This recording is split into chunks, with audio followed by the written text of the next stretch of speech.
Hey guys, welcome back to the Detour Live. That's it. We got there. It has felt at times a bit like Indiana Jones. You know, when he's climbing up and he finally reaches the top of the mountain, but we've done it. It's the last day, and what a ride. What a ride. And as Iffy said earlier in this edition, it's probably one of the best Tour de France's that he's seen. Anyway, I'm your host, Dan Jones. Dan, less rats this time. Yeah. Joined as always. You hated the rats. Yeah, well, there was that scene where he cut the bridge and it all sort of went to shit essentially after that, but hopefully we'll hold it together for the rest of the show. Joined as always, four-time national road champion Johnny Turro, Olympic gold medalist Scott McGrory, and Olympic commentator and the voice of cycling Phil Liggett, who's looking fresh with a brand new haircut. Phil, looking sharp. 7 o'clock this morning, Trish had the scissors out, and I've never been to a hairdresser for over 45, maybe 50 years. I expect them more than 5 shillings a haircut now. I wouldn't know. Do you find as the years go on, it doesn't take as long? It's funny you should say that, but it's like when I cut the grass. Most of my grass is left to grow 2 meters high, but I keep paths cutting them. It takes longer to cut the paths and leave it 3 meters high than it does to cut the whole lot in one go. I think Trish has the same problem with my hair. Hey, boys, straight off the bat, let's chat to Luke Durbridge. Hey, superstar. No, that's a warm welcome from everyone. We've got a new rule. We sort of get excited at the start of the show, Durbo. I don't know how you're feeling because obviously it's been a pretty tough edition of the Tour de France. How's the body and how's the mind holding up for stage 21, mate? Yeah, it definitely has been a whirlwind tour. I've done a fair few now, but this one feels like it was a little bit more stressful than normal, but maybe I'm just getting old. But yeah, I mean, it's been a hell of a 3 weeks, and yeah, going to look forward to rolling into Paris tonight, that's for sure. Hey, Luke, sorry, mate, go for it. I was just going to say, Luke, it's Phil. I think you've had your best tour as far as I'm concerned, mate. You rode through the Alps there. It was fantastic. I thought you were changing direction and becoming a climber. You had a really great time. Yeah. Yeah, no, it's been unfortunate for results-wise for us. You know, but it's not been from the lack of trying. You know, we've been pretty much in every breakaway. We've been aggressive in the green jersey. We've pushed Cav the whole way, trying to get points.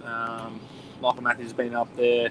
We obviously lost Lucas Hamilton and Simon Yates, which was just before the Pyrenees, which was super unfortunate because I definitely feel like Simon was sitting there, you know, relaxed for the first couple of weeks to sort of really hit the Pyrenees hard, and we lost him just before that happened. And all it takes is one stage winner to turn your Tour de France around. So we've got one last chance today. So you know, let's roll the dice on the Champs-Élysées.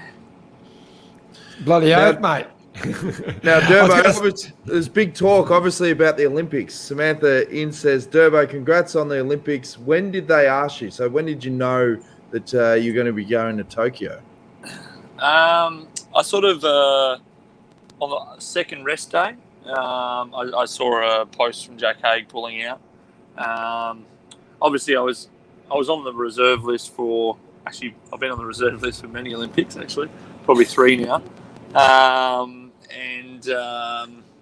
And I was just waiting to sort of see what direction they would go. It's tricky with, it's 3-week cough there, not COVID. Yeah, so pretty much what happens is they depends on what direction they go, and we've been unfortunate with cycling's put under one banner, track cycling and road cycling. So over the years, we've always had a mountain biker, like I think Scott Bowden rode in Rio. Cameron Meyer was doing the Madison plus the road race. It's just there's a limited amount of athletes that can go. So it was an interesting one because I thought there's not really many guys there to go to support. It's a really small bunch, but you can't have your leaders, going back and getting bottles and putting them into position in crucial moments because there's just actually no workers. So I sort of mentioned to Cycling Australia, like, look, man, if you I know the course is probably a bit too hard for me, but for most of the race, you're going to need to support your leaders like Lucas Hamilton, Richie Port, Jack Haig, Ben O'Connor, Michael Matthews, whoever they decide to take. You're going to need a guy there that's experienced and knows how to read a race and put him in good position and look after them. And for me, I'm climbing quite well, so I can go quite deep into this race as well. So, that's what I sort of mentioned. But it's funny, they'd already thought about that, and they rang me on the second rest day and said, look, we really want you there for a support role for our two crucial guys and give them the best chance of a good result. So, yeah, I shed a little tear. It was a big moment, something to shy away from, and like I said, I've been reserved 3 times. So when they called me, I was pretty happy. Scooter. Hey, Turbo, don't want to bring up bones from the past that have been long buried, but you talk about being 3 times reserve. We go way back to 2011, and you were in the track team back then, training and preparing for possibly the London Olympic Games as well, and missed the final cut of the team to go to that one. So, yeah, this must be a really special moment. How difficult is it to think about next week when you're still trying to get through this? Yeah, that was tricky. That was tricky. Second rest day, you're pretty tired. You're just sort of seeing Paris. You only got 3 big days coming into the Pyrenees, and they called you, said you're going to the Olympics, and you're like, oh, this is great, but I'm fucking tired. And then also you start to think about, because it's, as you've seen with the Tour de France, it's been a pretty sketchy race. So you're thinking about crashes and weather and getting tired and all this sort of stuff. So the first day after the rest day, when I got the news, that was pretty difficult, to be honest. Pretty difficult to do my job, pretty difficult to just focus back on the Tour de France and what it is. And I didn't have a bad day, but I didn't have a great day, and sort of got my head kicked in. So I sort of had to look myself in the mirror, refocus, and go, look, mate, you're here to do a job, and you're here to do the Tour de France, and it's the biggest race in the world. So get your head back in the game, and you're good to go. So yeah, and you are right, Scott. It was difficult, and then obviously I think a lot of emotion around the Olympic selection, because like you said, in 2011 I was world champion, and I'll never forget sitting in the Singapore lounge, and Ian McKenzie sat me down just before we were off to head to London World Cup, which is the last World Cup before the Games, and he said, yeah, look, mate, it's not going to happen, and so you'll get your flight home rather than go to London World Cup, and Alex Edmondson will come in. So I was like, that was pretty difficult, and I won't forget that. But there's no grudges there. I understood I was not at the level to get off the start line. That's not my engine, and so I don't hold any grudges there. That was just the reality, but it was just hard to take. Shit, I would. Can I just? I don't want to hog this, but Durbo, what you just said then. 2002. I was on the way to the airport to fly to Moscow for the Track World Cup, and Shane Bannon on the way there said, oh, listen, by the way, we're not going to select you for the Commonwealth Games. So they had a bit of a habit back then of, and you're trying to focus on going to a World Cup. It's like, well, what's the point of me going now? I'm sure you felt the same. Like, well, okay, look, how about I just turn around and go home? What's the point? So yeah, they don't time it very well, do they? Or they didn't. No, they definitely don't. And but I think the biggest thing for me was my mind had left onto a pro career. I just got a contract, so that was actually. I remember I've got like a diary from back then. I was reading it. And it's quite funny, and it's like, righto, I was on the 2 fruit and cup of milk diet like the next day to try and lose all my weight so I could become a road rider. So I went for a week straight just having a glass of milk and 2 pieces of fruit. Trying to lose as much weight as possible before I went off to start my pro career with Green Edge. So, yeah. I think he's borrowed Matty's phone, has he? He's on the crapberry. It looks like he's actually riding a forest. Network, unfortunately. I lost you there. Lost No, you. you're all right, mate. Lost Yeah, you. Where Well, are I you? mean, the Are bus. you moving? Are you Yeah, moving they're in the bus. towards the start? Yeah, he's in the Yeah. bus. Yep. I was just going to say, we're on Durbo, like, we're on a 4-hour transfer to Paris. how much of this, just to be selected to go to the Olympics, how much of this is about a childhood dream? And once you are selected for Olympics, it almost feels like from an outside looking in, it's a brotherhood. You know, you're an Olympian for life. And what does that mean to just compete, to just say that you've been to an Olympics? I think there's like two minds about it. Sort of like you know, going to get the tracksuit or going to actually give it your best and actually do a good performance. And I think it's only just a bit of maturity now that I realise how precious this selection is and how hard it is to get. So you got to take that for granted, but also now you got the bit more maturity to go like, okay, righto, now I'm looking at like my preparation into it, what bikes I'm going to use, what nutrition I'm going to have to do a good road race, looking at the course, because you are there to represent your country with best possible, and I take that with great honour and great pride. So I think you would be, I'm definitely not going to get tracksuit. Yeah, we're having a few tech issues, Durbo, obviously traveling around France and on the network, but I'm that's a great mindset. Do a job and do a good performance. And It's probably just going to blow in and out for a bit there, but I mean that's why. Without it. That's why I was never going to be a professional athlete, because I'd just be going for the tracksuit. Like when I see guys like Michael Hepburn rocking around Girona with his old Olympic tracksuit, I'm just in awe. I'm just like, oh man, I want one of those. And even the journos, like remember Ron Reed would go to the Tour de France and he had this thing where he'd get all this free kit. And if you were a journo that went to the Olympics, they would literally give you a suitcase full of shit, like all this Aussie stuff. And he didn't like washing his shirts so he would just throw them in the bin. And these are like Aussie polos, and I'd be like obsessed with it. So talk about rolling up just for a tracksuit. Oh, you back? Oh, no, gone. I shared a few rooms with Ron Reed, and it wasn't just his shirts. I think it was old pairs of jocks as well. He was just jettisoning everything all the way around France because he knew he was going to get a full suitcase full of new clothing. But they normally don't give you underwear, so I don't know why he kept throwing his old underwear out as well. Anyway. Well, Durbo is back.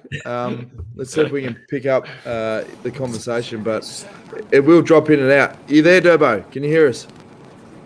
Yeah, sorry, boys. No, you're all right, mate. We were just saying that, like, it's a great mindset, as you said, not just turning up for a tracksuit, wanting to perform. And so you're almost in the zone now, thinking about, right, what have I got to do to have the best result on the day and get into that sort of, fire up. It's like bloody the Rocky training montage. Maybe Rocky 2. Yeah. When she goes, win. Exactly. What are we waiting for? You're Tickets. not really thinking about it. Yeah. You're definitely thinking about that, like, because with the way the race goes there, there's 145 guys. They all select leaders. It's just going to be a funny race. If you look at it, like, who's going to, if a breakaway goes early, who's actually going to pull it back? So you've really got to be like, hey, you got to be in it to win it. And as we've seen with the way racing goes these days, people just roll the dice 60, 70 kilometres to go, and hey, who knows who's chasing? Is Geraint Thomas going to put Adam Yates on the front to chase a break back, or is it? You know what I mean? It's where's the hierarchy there, and it makes it quite a confusing race. So who knows? Now, Durbo, since last February or January, February, I'm sure you've had a lot of COVID tests. But have you had any more down any dark back lanes late at night? I have not done any backdoor COVID/drug deal sort of situations since the back of where were we? If you were back in Hollywood. Out in Heidelberg, exactly. It was a very, very, very funny night. That's But right. anyway, That's right. now I wanted to. You just touched a little bit on this Tour de France and how tough it's been, and it's it's been disappointing in that you guys haven't won a stage, but you've been on the tally every night with this battle for the green. So you've got plenty of television coverage over here, I can tell you that. So. And it's been impressive, the battle for the green, even though, Cav looks to have it sewn up. But as we all know, there's one stage to go, and it can change in the blink of an eye. Cav's only just got to get lost in that sprint, not gain points, and bling, finishes in the top 3 or 4, and it turns around. So it's still not over. But Durbo's over because he's black. That is. Hey, plenty of love coming in for Durbo from the Yeah. All right, let's run through a couple of the comments. David says, "Congrats, Durbo." Kirsty says, "I hear you, Dan. I have Aussie kit from 2004." Stuart McIntosh says, "How does Durbo think he'll go with the COVID restrictions imposed on the Olympic athletes?" You back, Durbo? Stuart McIntosh wants to know. Sorry, You're right, mate. You were just wrapping up that question. If you, I was just saying that it's not over until till cross the finish line today, because anything can change in that final sprint. Anything can happen. Oh, for sure. If you've seen some of the lead-outs that Luka Mesic's been doing in the intermediates and things like that, we just need the right run. The finish line's a bit further up the Champs-Élysées this year, which sort of suits us even better. So yeah, you got to be in it to win it, and I think it's we're going to go all in for that. And as we've seen with this Tour de France, you just never know what's going to happen. So yeah, I think that they're nervous. There's been some days that they've let breakaway go, and Cav could have had the record sewn up if they pulled that breakaway. They gave us a hand to pull that breakaway back, but they never did. So they are a little bit nervous about us, and we've been putting them under pressure at every turn. There's not that many points involved, so who knows? Well, you mentioned it yesterday, Scooter, with Cav cracking the shits at the mechanic. Is that showing signs that things are getting to him? And geez, how much love have you had, Scooter, from returning serve and putting a foot fair up Cav's backside for being a little bit precious? Well, for being a twat, there's no way of putting it. And there are plenty. I'm seeing some people, saying, "Oh, well, look, he's always been a special sort of guy and a character, and we giving him some leeway and some rope for that bad attitude, and it's unacceptable." There was one of the comments yesterday saying, "Look, it happens in all teams," and that's bullshit. It doesn't. We had Brett Lancaster reached out to me and said, "Mate, if he was the DS, that would not have ended well." If he was on a team with him at that time. So it doesn't happen. Generally, the riders respect the team staff because they know how hard they work. And whether he's tired and he's stressed, it doesn't matter. It was inappropriate and unacceptable behaviour from Cav. And look, I know Cav pretty well. I'd class him as a friend. But, you got to call it as it is, and that's the way it was. He was way out of line. What I found disappointing was when I asked Phil, what would you do if you're the DS? I was looking for real leadership, Phil to say, I'd pull him aside and say, listen, mate, it's like, when you're on a road trip with your parents and they do that empty threat where they go, I'll turn this car around if you don't pull your head in. I expected you, Phil, to say, listen, I'll pull you out of the race, Cav. I don't care if you're in the green jersey. We ain't putting up with that shit. Instead, you said you'd do nothing, Phil. You would do nothing. DS. There's no DS would pull him out the race, I'll tell you. Otherwise, the DS would be sacked. Never mind Cav. Imagine that. No way. I'd have had a word with him, but I know Cav since I gave him the name, the Manx Missile. I've known Cav. I've commentated every one of his stage wins. This guy carries his heart on his sleeve. Whatever he said, and we heard what he said, he went and apologised straight after that. The cameras didn't follow the apology, and he told the mechanic, who wasn't just there because Cav has come back to the team. He's been with Cav for years, and he probably just said, "Oh, it's Cav being Cav," and went and racked the bike and had another look at the headset. But the mechanic was wrong. Let's face it. Cav had told him for 3 days to fix the headset, and he checked it, and it wasn't fixed, and that's when he blew his top. It wasn't just happening on the spot. It had been a build-up for a number of days. Don't condone what Cav done at all. It was in public. It was bad for everybody concerned. But he wasn't totally blameless in the situation, for sure. Well played. I tried to bowl a short one at you, and you. I know. I saw that. Have we lost Luke again? Yeah, we lost him again. Because I wanted to know, the most important question was, how much longer is that sprint if they've moved the line up the finishing straight? Because I don't know. Have they? Because coming off that block, well, that's what Luke just said. The finish is a little bit further up the Champs-Élysées.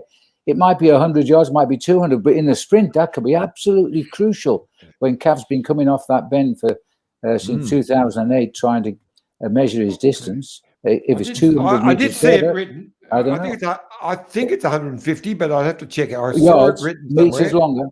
Yeah. It can't be much longer because there's nowhere to put the grandstands if it's much longer. But they could have nudged it about 150 for sure. Yeah. And one of the greatest, one of the best. Wheel Wizard, 300 meters. Yeah, the Wheel Wizard. This man knows everything. I've got to meet the Wheel Wizard. Yeah. You got to meet up with him. Well, that's 300 meters, actually. guys.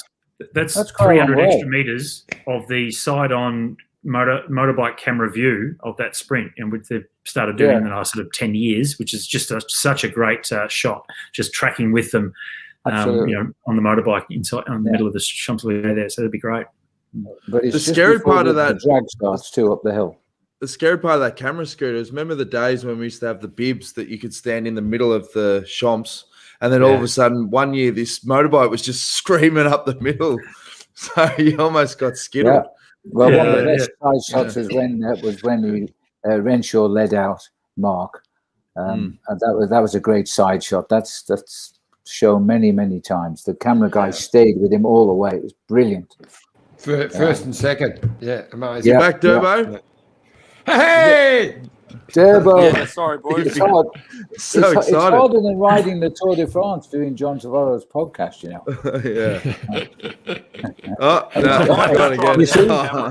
That was just to prove my point. Try it without the camera. That's good, because I reckon that will work. Iffy, you got another question you want to fire at Durbo before we let him go? So I just I got some information for you, boys. Yes. Yep. The final corner. The final corner is 700 meters from the line. Wow. Yeah. There you go. 3/4 of a kilometer. Oh, you're joking me. Makes a big difference. Makes a big difference. Yeah. It does. So, there's no race for the kilometer kite now, which we're going to see a lot closer to the finish. It changes that pressure off. Perfect. Yeah, it changes that pressure off as they come through that the sort of S bend. That won't be that's where the quite as kilometer crucial. will be now. On that S bend, the kilometer kite will be there. They haven't got a banner long enough. It's very wide there. Fellas, do we want to unpack the time trial? Obviously, your man, Iffy, Wout van Aert. Did you predict him for the stage win? No, I didn't. I said the Pog. Oh, you did too. I thought somebody did. Yeah. I would have claimed it. Matty Whitey did. Oh, did he? Okay. Okay. Whitey Well, he's supposed to know all the results. He doesn't count. He's supposed to. I picked him for the podium, but I didn't pick him for the win. But he killed him. But I'll tell you what, I got to say, your prediction, Phil, that Jonas Vinegar could win the Tour next year, and I thought, well, how's he going to do that while the Pogacar is there?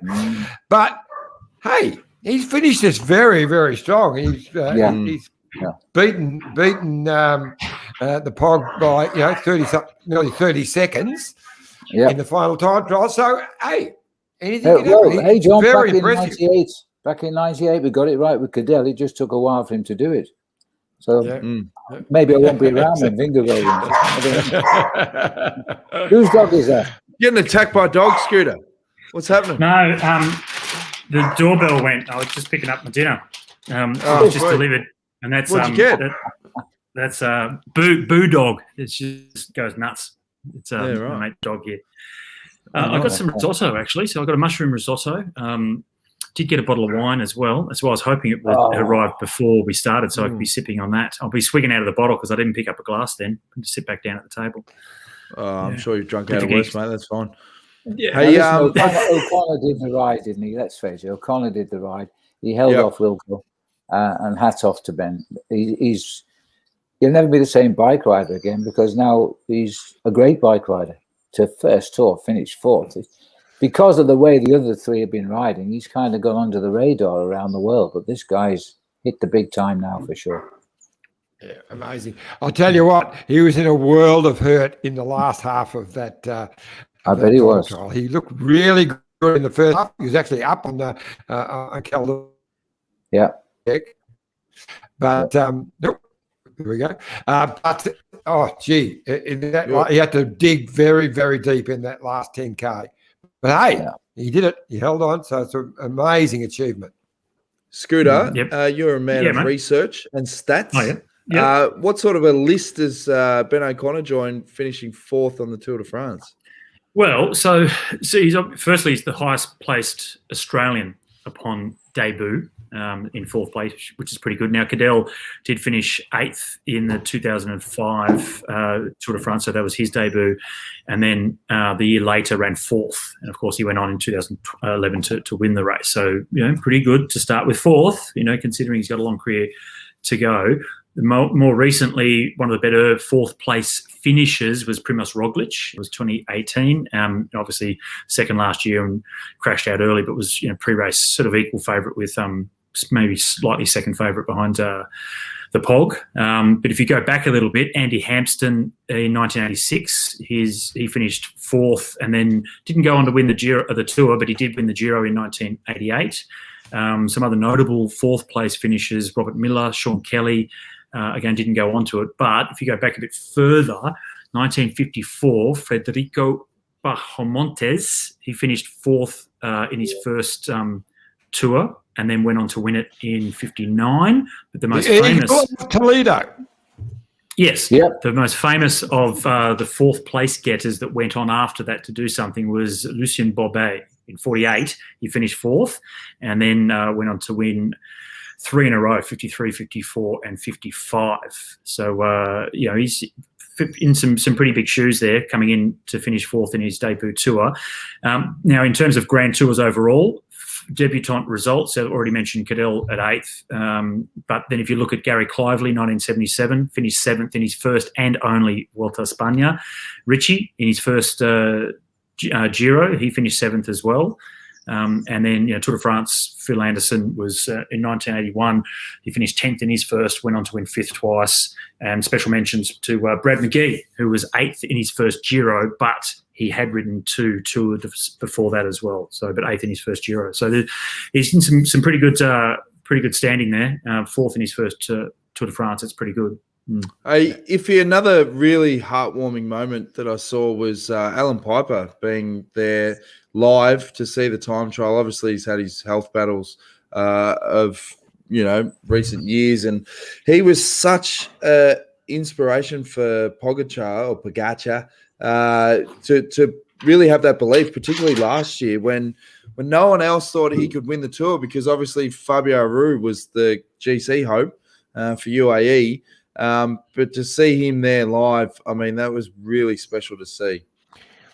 And obviously their relationship is very special, because when he was interviewed after the stage, he spoke about it at quite length to say how special it was to have Alan here, and it put him in the right mood to enjoy the day. It probably cost him winning a stage because he enjoyed it too much. But no. But seriously, he spoke for a while about how important it was to have Alan there and how special. So obviously their bond has stayed just as strong. And as you mentioned earlier, Dan, Alan's been very much a part of this. He might have only turned up for the first time at the Tour today because he hasn't been well, but he's been very, pages and pages of notes on every stage that he's done for the team. So very much a part of this victory as well.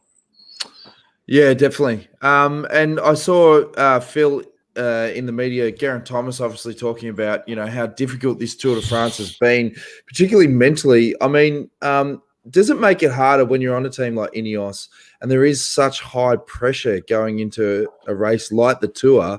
If you don't win, it is a failure. Like, and how much layers does that add to a rider's psyche? Well, in Geraint's case, I take my hat off to him because he's finishing looking pretty strong now after that terrible accident when they put his dislocated shoulder back in position. I thought, well, he might get to the finish, but he's going to go home. But he didn't. He became a team domestique, in effect. And every day we saw this man getting stronger and stronger. For the team overall, this just hasn't been their tour. They came with 4 potential winners. By the end of the first week, they have 1 left, and that was Carapaz.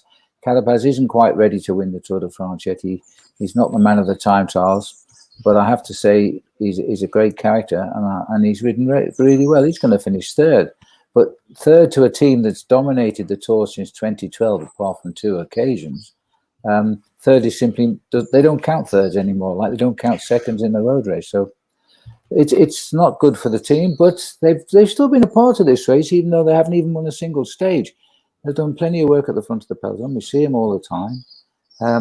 But no, it'll be seen as pretty much as a failure. I think it's the first Tour too. I've never seen an interview from Sir Dave Brailsford, so I think they might have to lift their budget a little bit, Phil. So they need more money. This is the problem. Yeah. They like these footballers. They'll pay them more and they play less. Yeah. 50 million euro. But anyway, I've been surprised at their tactics in this tour. I don't think they've ridden a smart race. They know Carapaz. They almost like they've been additional riders for UAE, the way they've worked on the front, and then they pull over the UAE take over. It just looked ridiculous. But anyway. I can't tell you how many times I've asked Bob Roll to explain me as a newcomer to the Tour de France. I used to say to Bob, now look, I've no idea what's going on, Bob. What's going on with these guys? And he go, Phil, well, I must confess, I'm rather confused myself. We've never worked out the tactics of Ineos.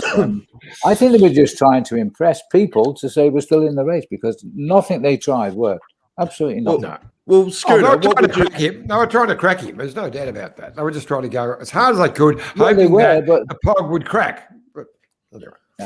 Scooter, if you had your time again from an Ineos perspective, what would have you done different? How differently would you have raced it knowing what you know now? Well, hindsight, it's an exact science, isn't it? So look, I think they weren't too sure about Egan Bernal because of his back, so they gave him the second target, which of course has a lot of it holds a very special place for Egan Bernal because he did go to Italy first before when he first came from Colombia. So he's always wanted to try and do well at that race. So they focused on that. He'll be back next year. Don't worry about that. He'll be very, very strong and hard to beat as well. So take that off the table. When they came into this race, it was all about Geraint Thomas. Then he crashed and hurt himself. There was nothing else they could do after that. So they'll get a lot of criticism from this. But let's just remember, let's put a cap on it because from 2012 onwards, they have been by far the absolutely overwhelming dominant force at the Tour de France, winning almost every edition. They've only missed 2 since. So they'll be back next year and they'll have Bernal as their main man. And I'm sure they'll be back fighting. If he, from another perspective, how tough would it be if you're Caleb Ewan? Let's be honest. Let's talk to the elephant in the room. Seeing Cavendish, great sprinter, but knowing that you have the straight line speed, you could have mopped up the green jersey. You could have won 5 or 6 stages. How do you mentally go? Well, you could have won 8. And we could have absolutely towed up Phil in the UK-Australia battle. But, that obviously must be tough to process for someone like that.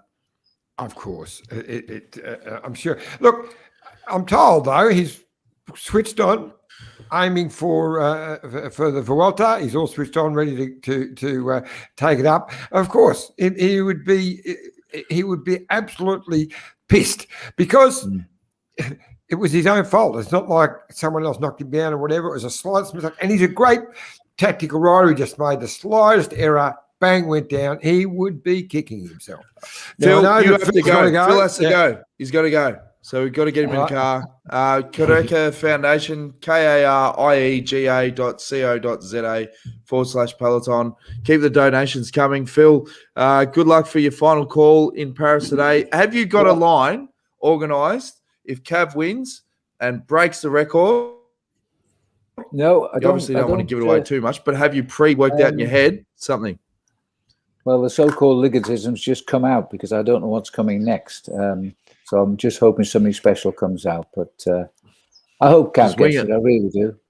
Yeah, and don't forget today we say goodbye to Andre Greipel. Won 18 stages of the Tour Down Under. I think he won 11 stages of the Tour de France, and we nicknamed him the Gorilla because he's a big, strong man. But he's a lovely guy, and I wish him all the best for his future. He said he's very happy to retire now. He hasn't really been a player in the sprints, so that means you'll go and win the stage today. But we'll find out. No, I'm looking forward to it. My car is outside. You're absolutely right, Dan, because I have to get into Well, you better go, mate. You better go. We've really appreciated Phil. And well, hey, I've enjoyed this immensely, and thanks to everybody for the support you've given Quereca.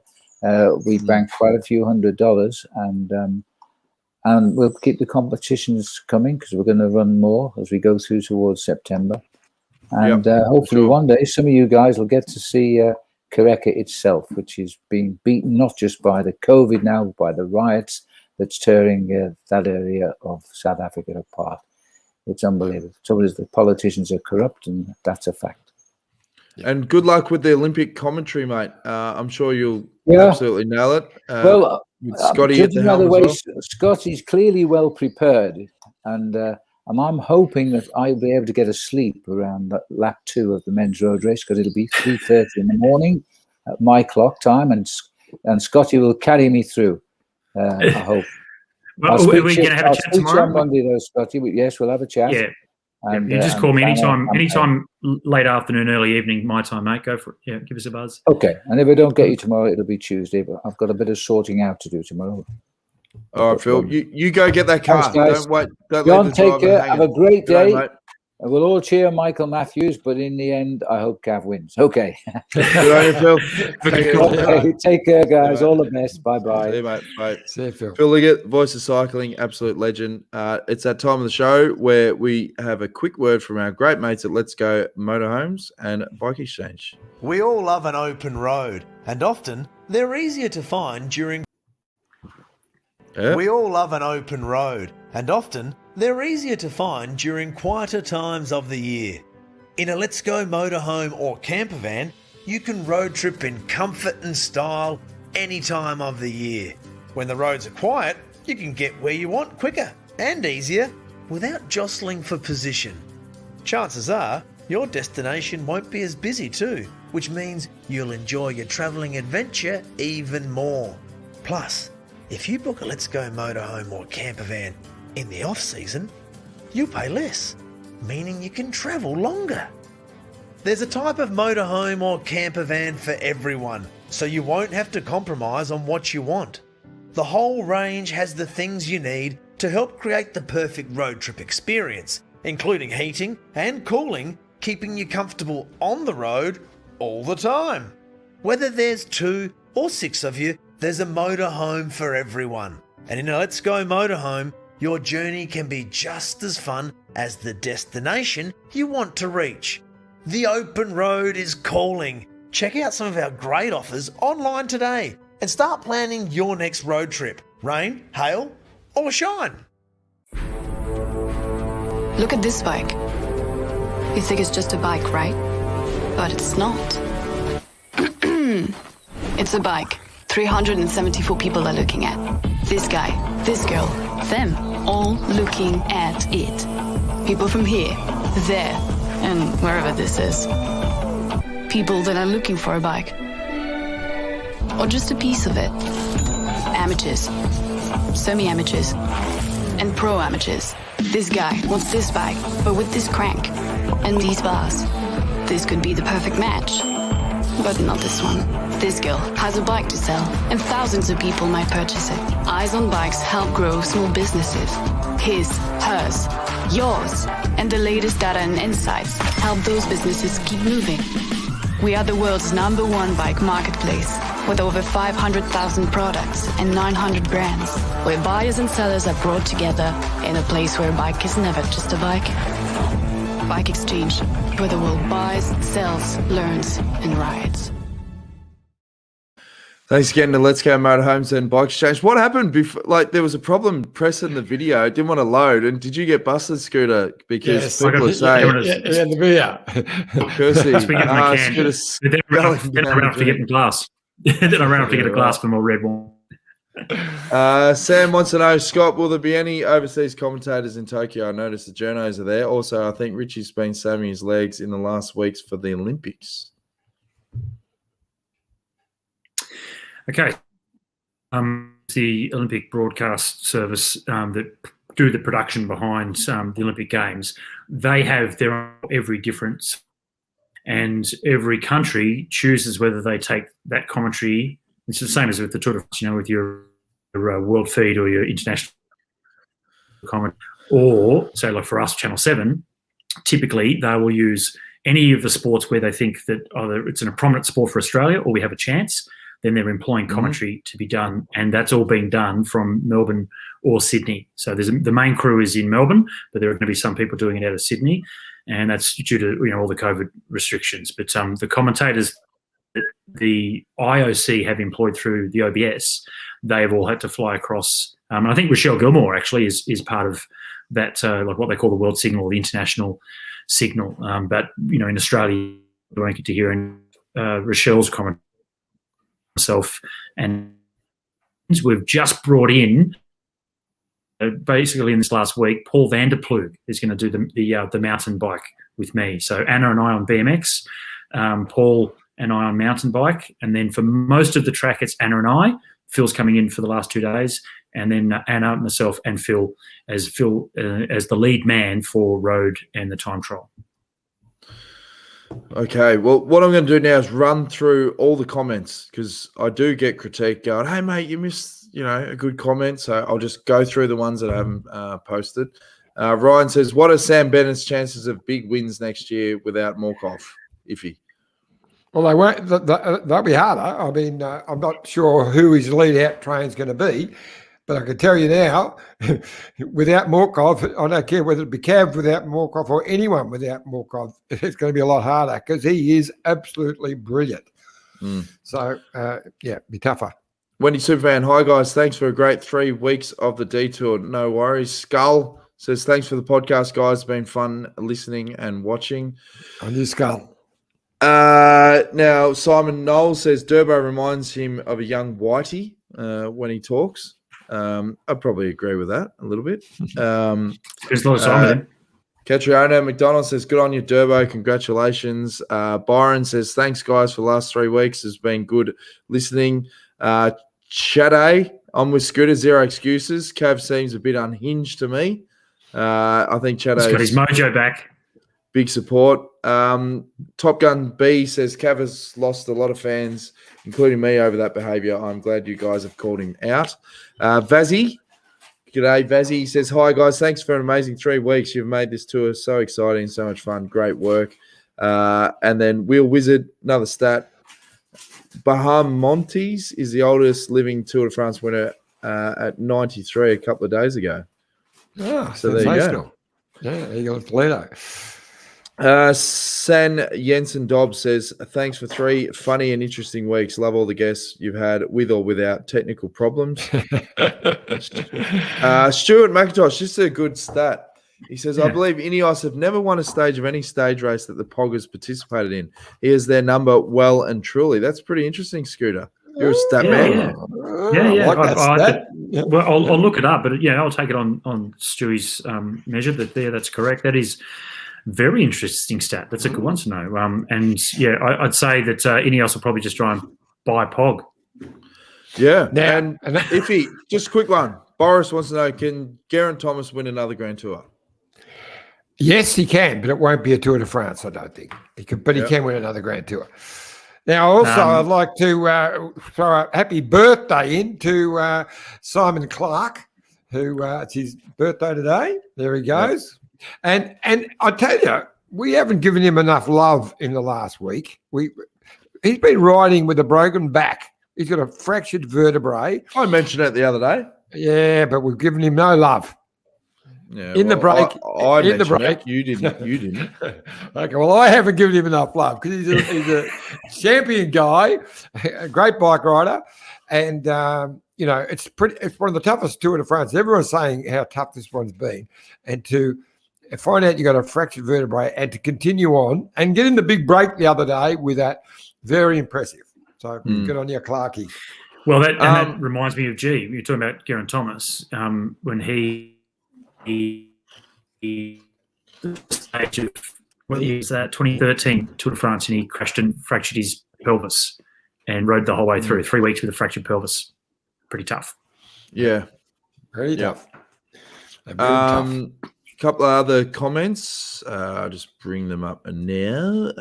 Will Wizard says, guys, no next day after Tour de France in Boxmeer, this because of COVID, and no LS Cav Racing Crit Tuesday in where is pronounced that? Roeselare. Yeah, Roeselare. Yeah, so that's the after tour criteriums. Give people an insight into the after tour crits and how this could have been a massive cash cow for riders of the Tour de France.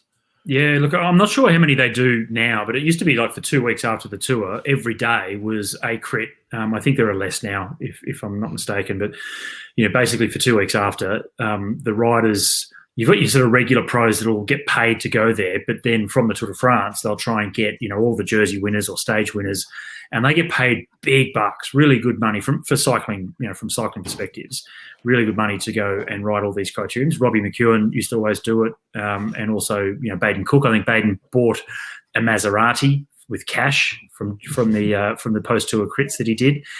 And they go and do these crits and just enjoy it. The crowds, would have to pay to get into the area. They block the streets off. I think they started doing that less a little bit towards the end as well. But yeah, it was just like a big carnival. Let's go and see all the people that we've been watching over the last 3 weeks, all these superstars, and they'd go and do all these criteriums, short races afterwards, and they'd make some pretty good coin out of it. Robbie loved it. But even if you finished last, like the Lanterne Rouge would get extra money. So there's almost a battle going on to finish last on GC at the Tour. Exactly. Very big in Belgium and Holland. I have quite a few in France, but in Holland and Belgium are absolutely massive and would get amazing crowds. I rode a few of them, even though I didn't ride the Tour. I got to ride a few of the post-Tour crits. Fantastic, absolutely brilliant. And Germany got really big. Like Germany started to get big. They've always had a pretty big critsy scene. But the post-tour style crits like these, they started to grow around, the Jan Ulrich, Eric Zabel, Alzag, Ludo Bolt's era, and Bjarne Riis, of course, riding for the T-Mobile team when he won in 96. But then with 2006, with the big scandal that brought down all of those guys, that was it. The German professional sort of criterium and racing scene completely disappeared and capitulated. All the sponsors ran for the hills. Their scene has gone back to what it used to be like. So if you go back through the 80s and earlier, Germany was really kind of like an amateur cycling nation. They didn't have many pro riders, didn't have many pro teams. And then that really built up through the 90s into the early 2000s and then just completely went off the cliff again. But that is starting to come back with, guys like Andre Greipel. His whole career has been done with a lot of respect from the German fans and business partners, etc. And Bora has been great. So a lot of Niels Pollitt and all these riders coming through, Schachmann. So it's really starting to grow again. And it's the anniversary of the tragic passing of Amy Gillett. Obviously, the Amy Gillett Foundation doing a lot of fantastic work for education around, rider and driver safety out there on the roads. But it's a day, obviously, people don't forget because it happened, when the Tour de France was on in 2005. Yes, and it's time for exactly. Time for reflection and to obviously appreciate the legacy as well that Amy Gillett's got. And we're going to be doing a special episode hopefully on Thursday. Yes, exactly. Yeah. So you're right, mate. 16 years today. So it was July the 18th, 2005. We were shooting the Detour movies and we were not far from the German border. We're up in that area of France, near Salzburg somewhere, I think, when it happened. I just remember it knocked us all around. And, of course, tragically, Amy died in that ridiculous accident, a young girl who had only had a license a few weeks. and Katie Brown, Kate Nichols, Alexis Rhodes, Louise Yaxley, and Lorianne Graham all survived, but they were knocked around. And so Katie Brown is now the stakeholders and campaigns manager with the Amy Gillett Foundation, and she's going to come on Thursday, and we're going to have a chat to her about some of the things that they're going to be doing in the future, because Amy Gillett Foundation are a fantastic organisation. They've had a lot to do with the change of safety on our roads. You know, it's been, since Amy was killed in 2005, there's been 570 Australians have been killed while riding their bikes in Australia. So they brought in the whole Meter Matters, which is coming right around Australia now, and awareness that the cyclists and the motorists have got to work together. It's not an us versus them. Nearly every cyclist drives a car. So we've got to just work together. So anyway, next Thursday, we're going to have a program, and most of it will be talking about some of the great things that's going to be happening with some of the projects that the Amy Gillett Foundation have got planned. Yeah, fantastic. I mean, we're hoping to get Ben O'Connor on the show hopefully on Tuesday. Depends on his schedule, but, you know, for a young guy to finish fourth on the tour, I mean, how many days would you need, Scooter, just to get away and digest what you achieved? Yeah, look, he's going to be high now for a while. He'll have some sore legs now, kick in Monday, but yeah, you know, depending on race schedule, pre-race, going to be, that may change slightly now that he's done what he has done. He can put his feet up for the rest of the year, but I'm sure he won't. Look, he is young. It is the first. He's never gone this deep before, so they do need to be very careful about over the next couple of weeks. Just take some easy days and enjoy it, and maybe not spend too much time off the bike and actually get to another race sometime in the next sort of 7 to 14 days, just to get the body going again. I'm told he's riding the Vuelta. Oh wow! Yeah, well there you go. Yeah, that was on one of the websites yesterday that H2R are looking at. If he comes up, to whack him in the Vuelta. I think that'd be crazy. Gary reminds us: are you going to finish at 7:30 so I can watch? Excuse me. So I can watch Cookie. Thanks for the potty. Oh yeah, of course. Survivor. Of course. Survivor. We've got to go, boys. We have to. Who's your predictions for the stage? Hey, before you do, mate. Yeah. It was, who was it? Hamish reminded us that Kwiatkowski won a stage last year and Pogacar won the Tour. So that's an Ineos rider that did win a stage that Pogacar won in the overall. So that might, yes, that's maybe right. Races out, maybe races outside the Tour at some stage. But yeah. Look, right. Cav's going to win the stage. Him and Carapaz come in together, arm in arm. That's right. Yep. That's right. Yeah. Yep. Cav going to win, Iffy? No, Michael Matthews. All right. Go Bling. What a story. Patriotism. But yeah, I'd love him to. If I was, who do I want to see win? If Matthews or Greipel are the two that I'd like to see win. But I think Cav will. All right. Well, it's going to be interesting. And watch out for Wout van Aert, because he's come out and said, "I'm going for the stage tomorrow." Well, it's all going to be happening. Mount tomorrow, Stage time trial bunch. Tomorrow we're going to go through the teams and give them a grade. Yeah, we'll do a recap of the tour. When's your Tour de France? When's your Olympic gig really crank up, Scooter? So heading into Melbourne on Tuesday. So my accommodation starts from Tuesday, and then we've got rehearsals on Wednesday. So all of the different sports are doing rehearsals on Wednesday, all right throughout the day, just to make sure everything's working all correct. And then Saturday is the road race, men's road race, Sunday women's road race. Then it's mountain bike for 2 days. I think I've only got 2 days off for the entire thing, which is because I'm not commentating BMX freestyle, but I'm doing all the other cycling events. Okay. So you'll be right for a recap tomorrow night? Yeah, I'm up. Oh, sweet. All right, perfect. Yeah.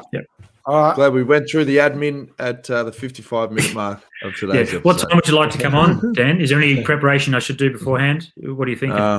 All good, mate. Same time, 6:30. Yeah, okay, cool. All right. Yeah. All right. YouTube.com/Detour Podcast. Like, share, subscribe. Thanks for all your support. Enjoy the final stage, and it could be historic.